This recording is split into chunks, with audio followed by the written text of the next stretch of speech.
په لومړي ځل کندهار کې یو پانګوال د کرهڼې او مالدارۍ په برخه کې کمسارې پانګونه کړې.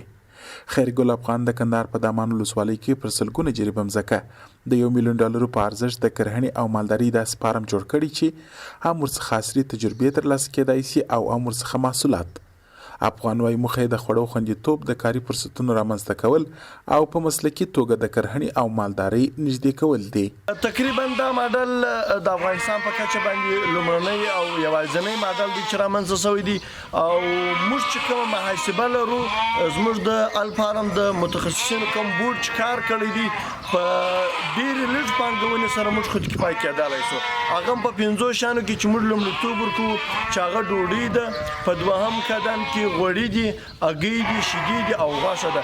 دغه 5 هغه اولیه شیان دي چې انسانان نه یوازې افغانان بلکې ټوله نړۍ اشد ضرورت لري او په افغانستان کې د پانګونې خورا ښه فرصتونه پراته دي. د الفنوم د دغه کمپلیکس د مالدارۍ د برخې کارکونکي چې وړاندې په ایران او پاکستان کې کار کړي د ډول پانګونې د هیواد د اقتصاد لپاره بنسټیزې بولي.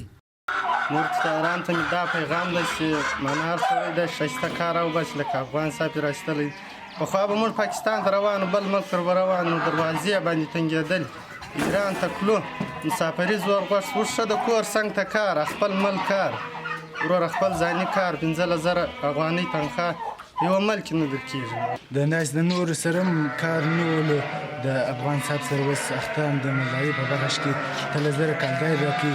نور تجاران زمین دا غوښتنه ده چې دا کار نور فعالیت نور هم پسې وکړي. په دغه فارم کې د مال لسګونه کسان کار کوي.